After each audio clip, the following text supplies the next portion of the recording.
Good morning. I'm the Reverend Terry Sims, and I have the honor of serving as the minister for the Unitarian Universalist congregation in Surprise, Arizona. I welcome you this morning to this online worship service.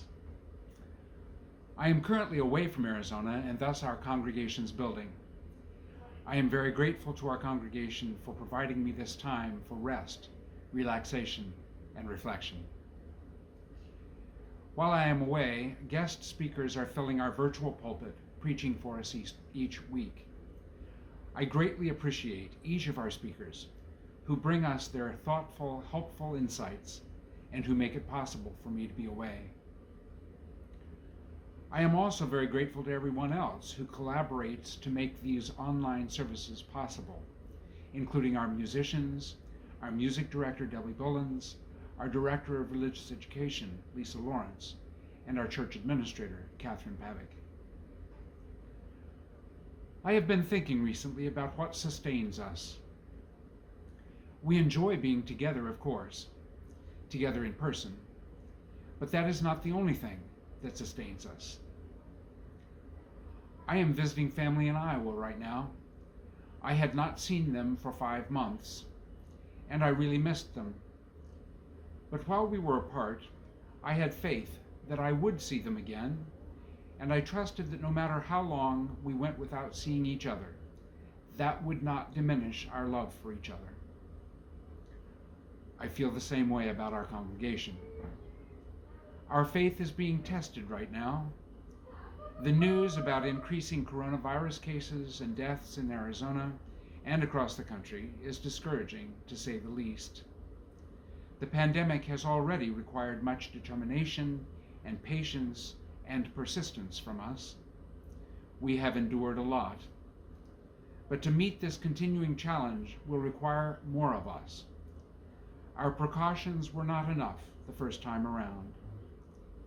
More distancing and other precautions are again clearly needed. We must remain separated and careful. But our caring for each other and our faith in each other still shine.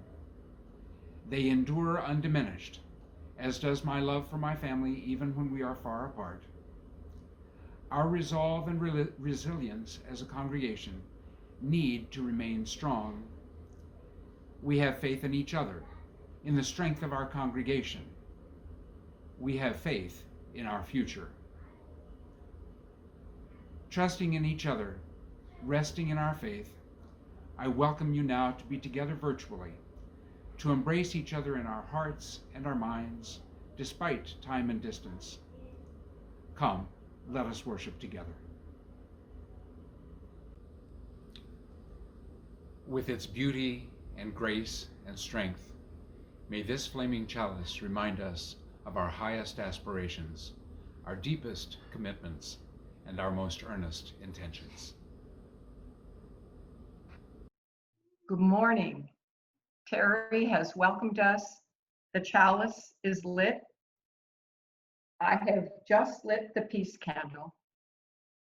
And now, Hafsat Abiola, Nigerian woman, human rights, civil rights, and democracy activist, gives us these words about peace. Peace comes from being able to contribute the best that we have and all that we are toward creating a world that supports everyone. But it is also securing the space for others to contribute the best that they have and all that they are.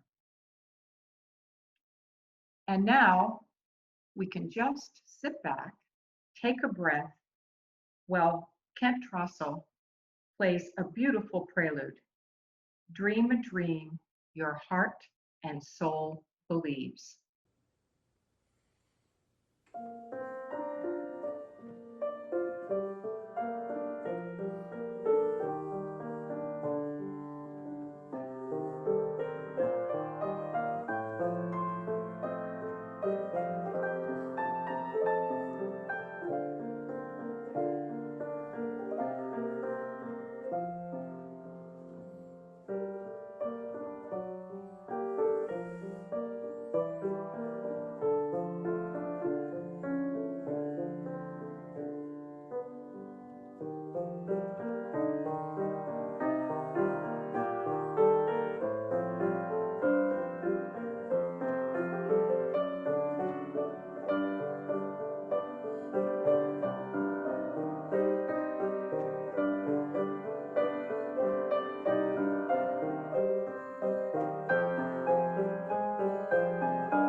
Our first reading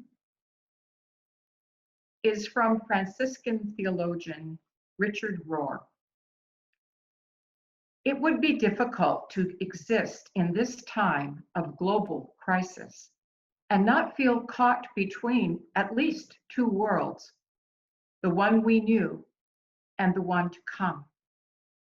Our consciousness and that of future generations has been changed. We cannot put the genie back in the bottle.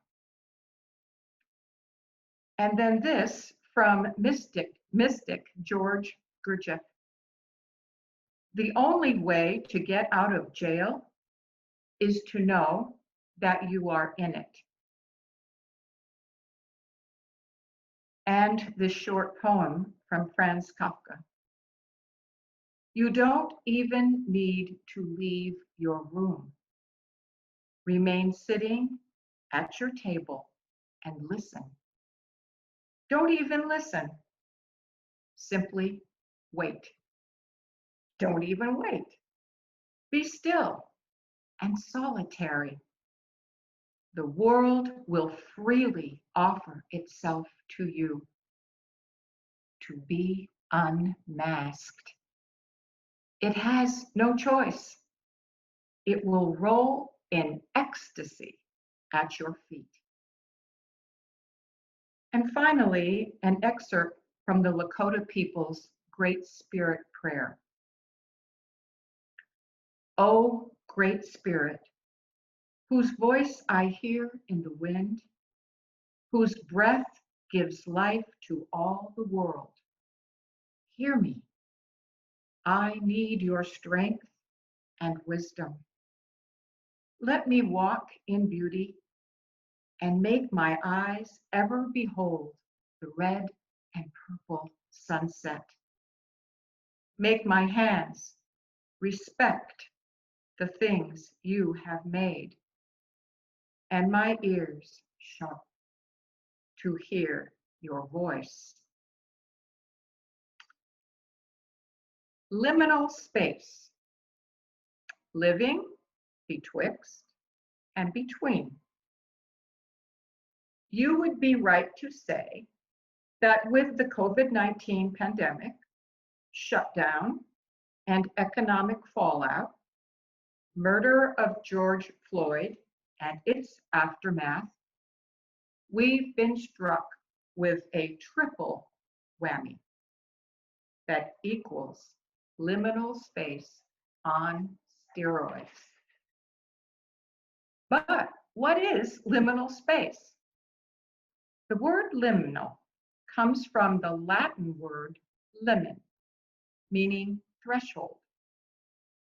Theologian Richard Rohr describes it as, quote, an inner state and sometimes an outer situation where we can begin to think and act in new ways.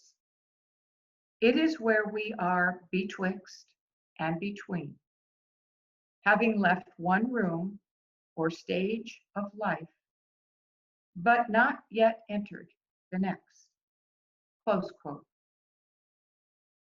We can think of it, liminal space, as a waiting room that we've not chosen to be in, but from which there is only one way out.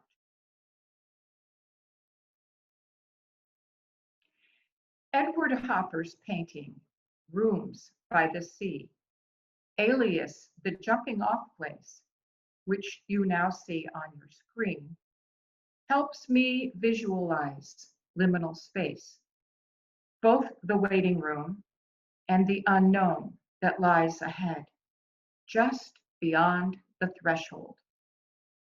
We do have choices concerning how we will use or experience this liminal space we are in. We can cling to the past, looking back on the room we left, idealizing what we thought was normal, or let our time in this space be a transformational preparation for jumping off into a new future. If Richard Rohr's words in the opening reading are correct, clinging is a futile attempt to put the genie back in the bottle. Since futile efforts have never been attractive to me, I decided not to look back, but rather take this opportunity to learn, reflect, and grow in my understanding so that I might embrace what is coming and be a positive force for good outcomes. As it turns out, that choice is consistent with all 7 of our Unitarian Universalist principles. So you could call it a faithful choice.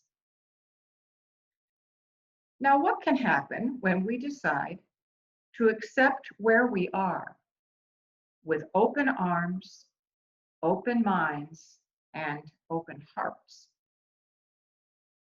Perhaps a deeper understanding of and respect for the interconnected web of all existence of which we are a part. That is happening for me as I slow down, upping my listening and noticing, and recognizing when I am on the receiving end of a teachable moment.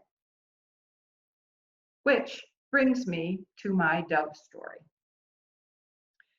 Because I didn't want to forget the details or my feelings about this event, shortly after it happened, I wrote it down.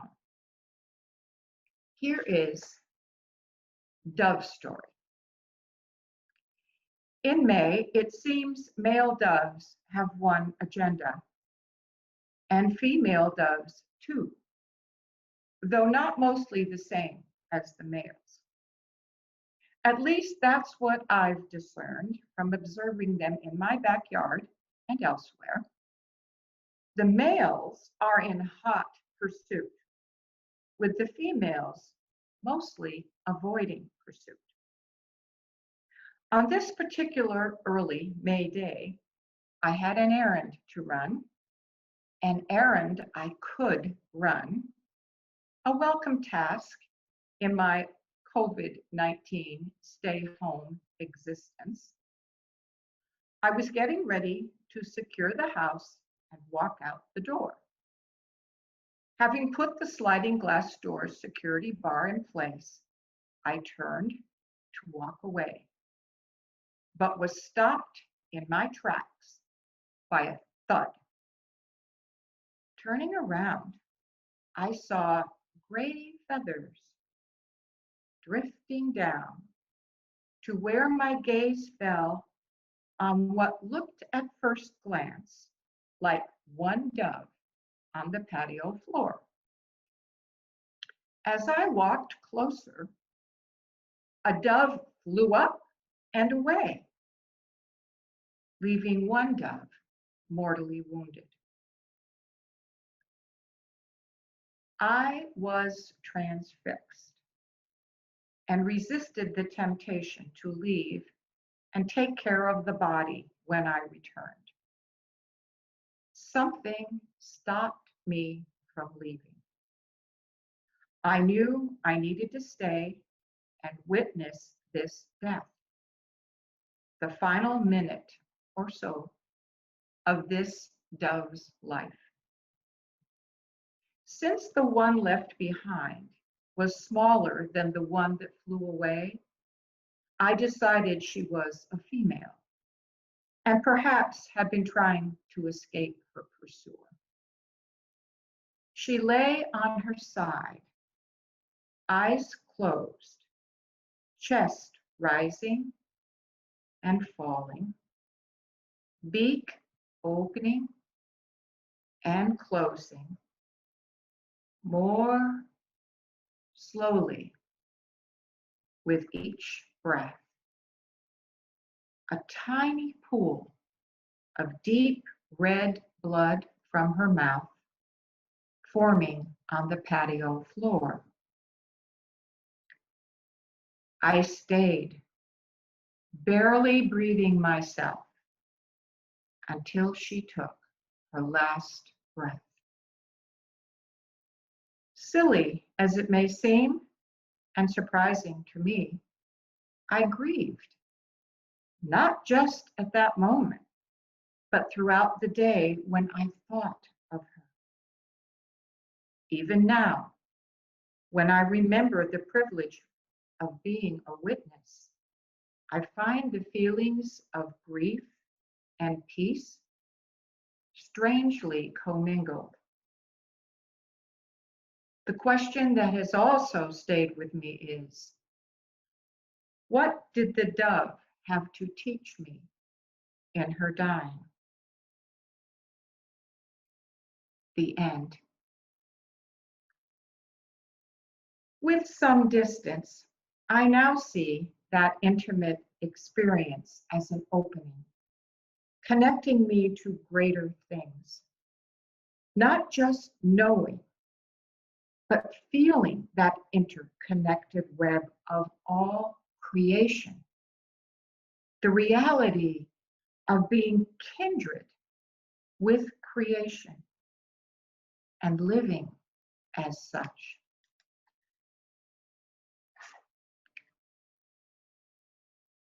There is something else that can happen when we decide to accept where we are and let the time teach us or prepare us for what is ahead. In the face of new discoveries about ourselves and our world, we can even take giant steps in our free and responsible search for truth and meaning. We can stop clinging to what had become normal and listen to those voices calling us to a new way of being consistent with our UU goal of world community with peace, liberty, and justice for all.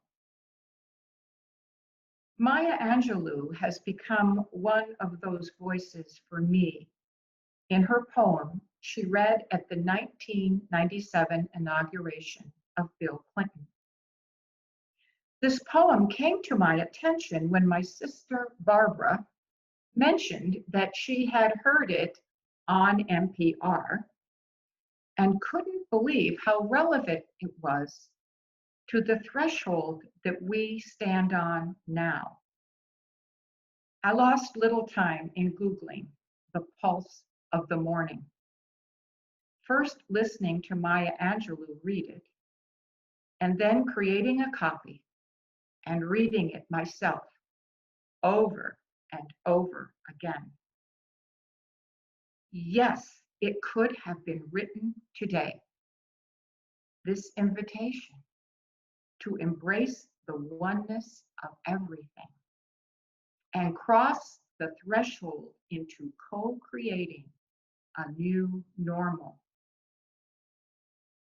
Now, I want to share this invitation with you as I read my interpretation of Maya Angelou's The Pulse of the Morning.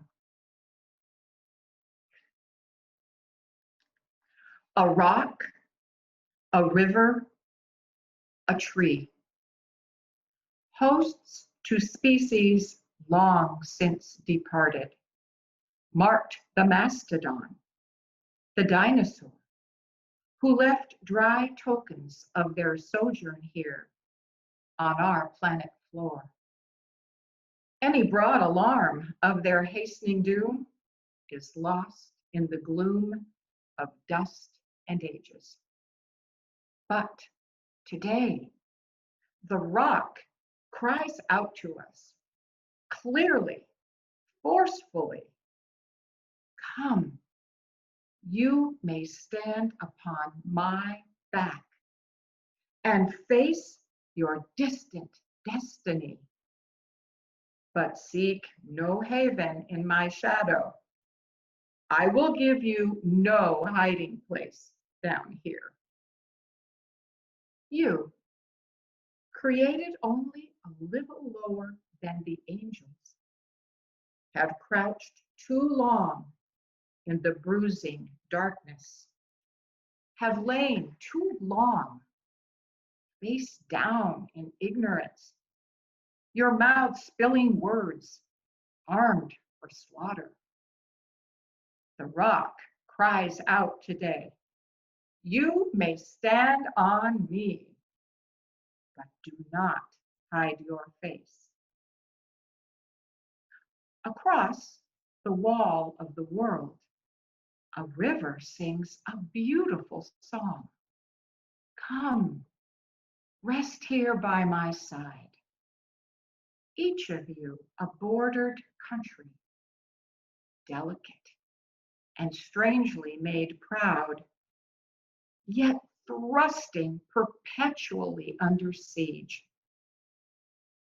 Your armed struggles for profit have left collars of waste upon my shore, currents of debris upon my breast. Yet, today, I call you to my riverside.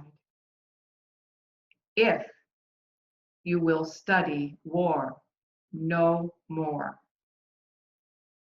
Come, clad in peace, and I will sing the songs the Creator gave to me when I and the tree and the stone were one.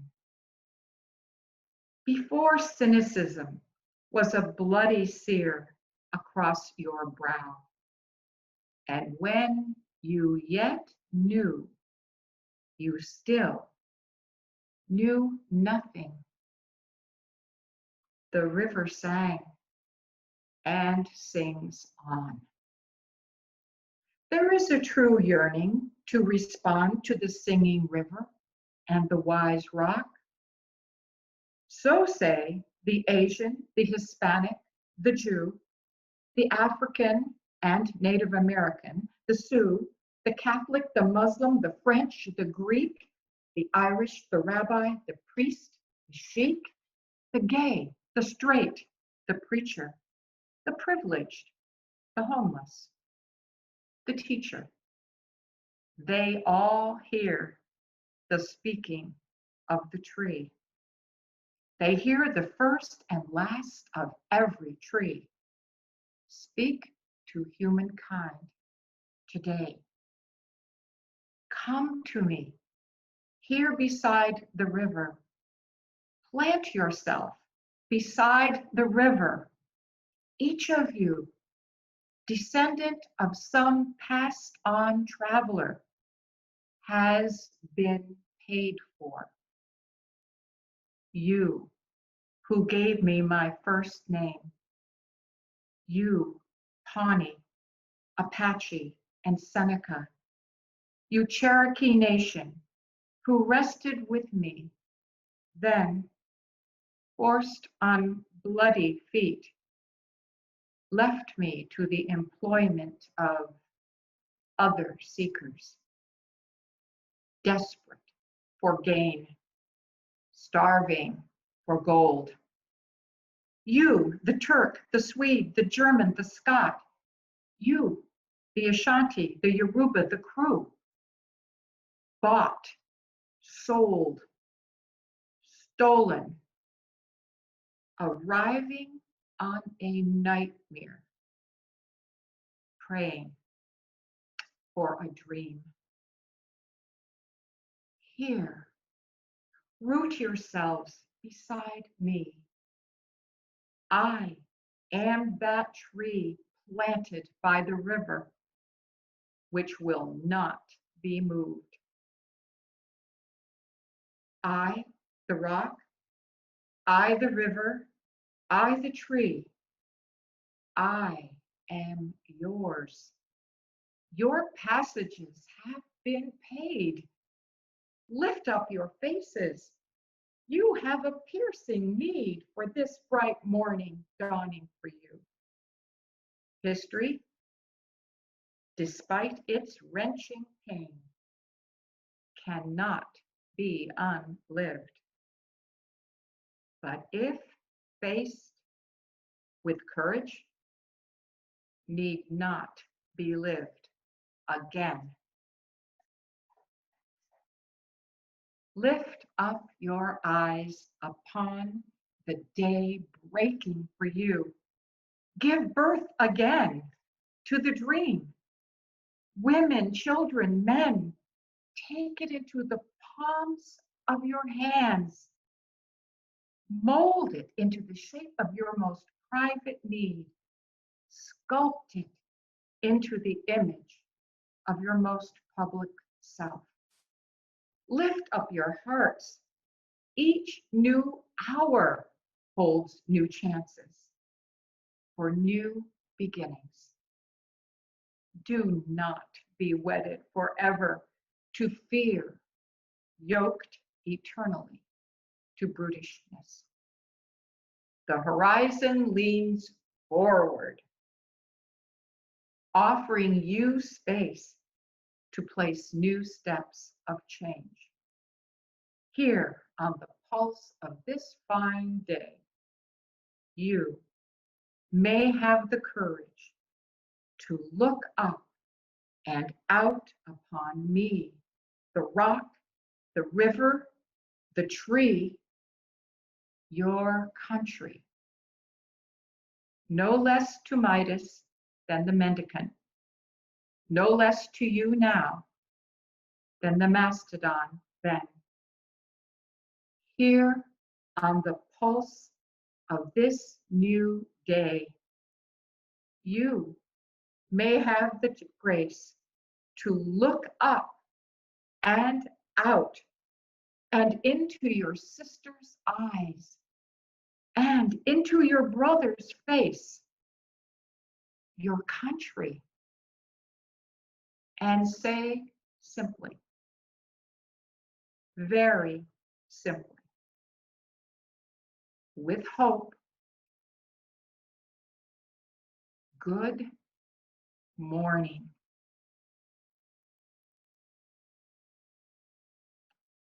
Thank you, Maya Angelou. We end our time together with this prayer by Richard Rohr, followed by a beautiful presentation of the oneness of everything found in our Singing the Journey songbook. I pray you are finding support in this time, possibly from unexpected sources. It seems that it is only when what we are used to is taken away from us that we awaken to new possibilities, even if they were available all along. May it be so.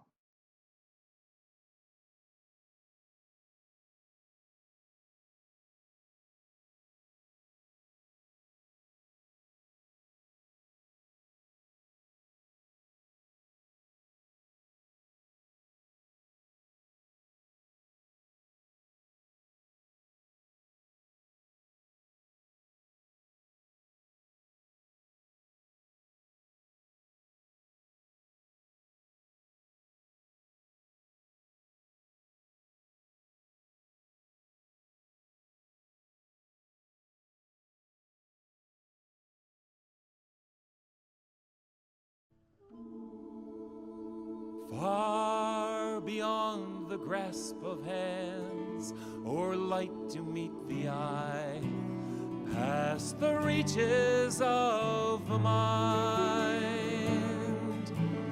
there find the key to nature's harmony in an architecture so entwined. Like the birds whose patterns grace the sky, and carry all who join in love expanding. And the message of peace will rise in flight, taking the weight of the world upon its wings, in the oneness of everything.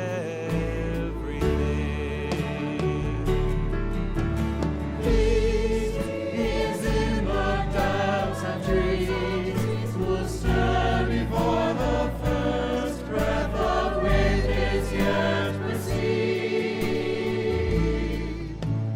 Trust in the song, becoming one with the dance, and all mysteries can be believed. Songs of lives long past that touch our own are written in the earth, forever giving. And now to maintain the harmony gives to us all lives worth living, for the oneness of everything.